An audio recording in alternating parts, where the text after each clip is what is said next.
মশা মারতে কামান বের করবে কেন শাকিব খান? শাকিব খান সবসময় নীরব থাকে। এটাই তো মজা। এই যে আমাদের মধ্যে কিউরিওসিটি, কেন শাকিব খান কথা বলে না, না অপু বিশ্বাস থেকে বুবলি এভরিবডি সবাই ওকে নিয়ে এত কথা বললো, কই ও তো একটা কথা বললো না। শুনেন, বোবার কোনো শত্রু নেই। এই যে বলতেছে না ডগ ইজ বার্কিং, মানে রাস্তায় দেখবেন কুকুর ঘেউ ঘেউ ঘেউ ঘেউ করবে, আপনি যতক্ষণ না আপনি রিয়েক্ট করবেন কুকুর কিন্তু ঘেউ ঘেউ করে চুপ হয়ে যাবে। সো এটা আমার মনে হয় সাকিবের থিওরি এটা, যে আমি ঠান্ডা থাকবো। আর ইন্ডিয়াতে আমি দেখি ঐশ্বরিয়া রায়কে, সেও সেম, যে এত কিছু হয়ে যায় সে চুপ থাকে, আর এটার কোনো আসলে নেগেটিভিটি থাকে না। এখন মানে জেনারেশন টু জেনারেশন চেঞ্জ হচ্ছে। সো আমাদের তখন লেজেন্ডারি মুভি খুবই tough, but yes super duper hit হবে।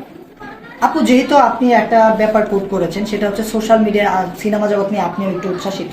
যখন এই সিনেমা জগতের তাদের ব্যক্তিগত জীবনগুলা মানুষের সামনে আসে এবং সোশ্যাল মিডিয়ার বাইরে মানুষ তাদের এই যে ব্যক্তিগত জীবনগুলা জেনে যায় এবং হাইতাশ করে, আসলে এই ব্যাপারগুলো শিল্পীদের জন্য দুঃখজনক কিনা? আমি না খুব অবাক হই যে শিল্পীরা কিভাবে এই বাংলাদেশের জন্য কাজ করে।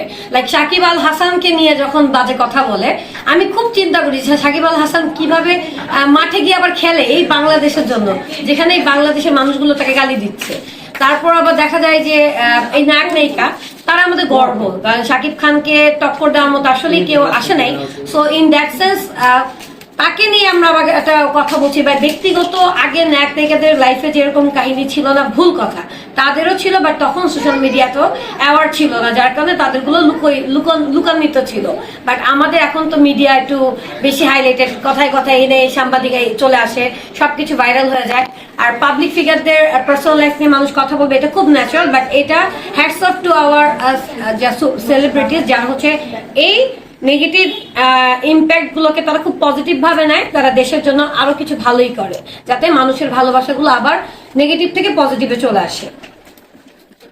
আরেকটা ব্যাপার জানতে চাই আপু, সাম্প্রতিক সময়ে গতকালকে আমরা একটা নিউজে দেখলাম তমা মির্জা অভিনয় শিল্পী, সে আবার মিষ্টি জান্নাত তার একজন নায়িকার নামে 10 কোটি টাকার একটা মানহানি অভিযোগ দিয়েছে, তাও আবার শাকিব খানকে নিয়ে কথা বলার কারণে। এই সমস্ত ব্যাপার নিয়ে এই ব্যাপারটা আপনার কাছে আসলে কিরকম সাড়া দেয় তমা মির্জার উদ্যোগটা, যে 10 এই উদ্যোগটা দেওয়াতে অ্যাটলিস্ট অনেকে অ্যালার্ট হবে যে আসলে মানুষকে নিয়ে উল্টাপাল্টা বলা উচিত না। মানহানি কেস কিন্তু অনেক ডেঞ্জারাস। আমি একটা মানুষকে নিয়ে উল্টাপাল্টা বলে ফেললাম, মানহানি কেস কিন্তু অনেক একটা ডেঞ্জারাস থিং, যে আমি একটা মানুষকে নিয়ে উল্টাপাল্টা বললাম আর সেই মানুষটা যদি সেটা কেস করে, আপনার লাইফ কিন্তু বরবাদ। সো এই জন্য এই যে আমরা চান্স পেলে একটা উল্টাপাল্টা বলে ফেলে, এই উল্টাপাল্টা বলাটা হয়তো বন্ধ হবে অ্যাটলিস্ট এই ভাইরালের জন্য, যে তমা মির্জা একটা কেস করেছে মিষ্টি জান্নাতের নামে। সো আমার মনে হয় এটা একটা পজিটিভ দিক আছে, এখন মানুষ উল্টাপাল্টা বলা বন্ধ করে দিবে।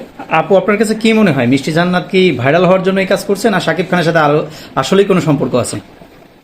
আমি একদম সত্যি কথা বলেন। আমি শেষে ভাইরাল হওয়ার জন্য বলছি, কারণ হঠাৎ করে একটা মানুষকে নিয়ে সবাই মিডিয়া গেল আর সেও ঝোঁকের মাথায় বললো। কারণ এখন ছোটখাটো প্ল্যাটফর্মে হচ্ছে তোমাকে হ্যাভ টু বি ভাইরাল, তোমাকে কিছু একটা আবুল তাবুল বলতে হবে, তুমি খুব ক্ষণিকের জন্য ভাইরাল হবা, তখন তোমাকে অনেক অ্যাড এজেন্সি, অনেক মানে ডিরেক্টর তোমাকে নক দিবে, অনেক গ্র্যান্ড ওপেনিং এ তোমরা দেখবে। রিসেন্টলি তো দেখছি যে অনেকে লাইলা এখন দেখি সব জায়গায় যায়। সেরকমই যে ভাইরাল থেকেই মানুষ ফেমাস হচ্ছে, আর এটাকে সবাই এইভাবেই কাজে নিচ্ছে। আমার কাছে মনে হয় এটাই সেম। একজনের নাম ক্ষুণ্ণ করে যখন ভাইরাল হয়, সেক্ষেত্রে ধরেন শাকিব খানের ব্যাপারটাই, শাকিব খানকে দিয়ে মিষ্টি জান্নাত ভাইরাল হলো, এখন সেক্ষেত্রে শাকিব খানের কি একটু আইনি পদক্ষেপ নেওয়া উচিত কিনা, যে এই সমস্ত এলিগেন্স যেন না আসে বা তার বিরুদ্ধে কখনো? মানে একটা মশা মারতে কামান বের করবে কেন শাকিব খান? শাকিব খান সবসময় নীরব থাকে। এটাই তো মজা। এই যে আমাদের মধ্যে কিউরিওসিটি, কেন শাকিব খান কথা বলে না, না অপু বিশ্বাস থেকে বুবলি এভরিবডি সবাই ওকে নিয়ে এত কথা বললো, কই ও তো একটা কথা বললো না। শুনেন, বোবার কোনো শত্রু নেই।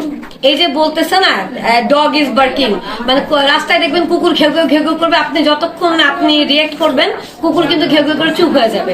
সো এটা আমার মনে হয় সাকিবের থিওরি এটা, যে আমি ঠান্ডা থাকবো। আর ইন্ডিয়াতে আমি দেখি ঐশ্বরিয়া রায়কে, সেও সেম, যে এত কিছু হয়ে যায় সে চুপ থাকে, আর এটার কোনো আসলে নেগেটিভিটি থাকে না। এক পর্যায়ে কিন্তু আমরা ভাবি যে না, ও মনে পজিটিভ, দ্যাটস ওয়াই চুপ ছিল।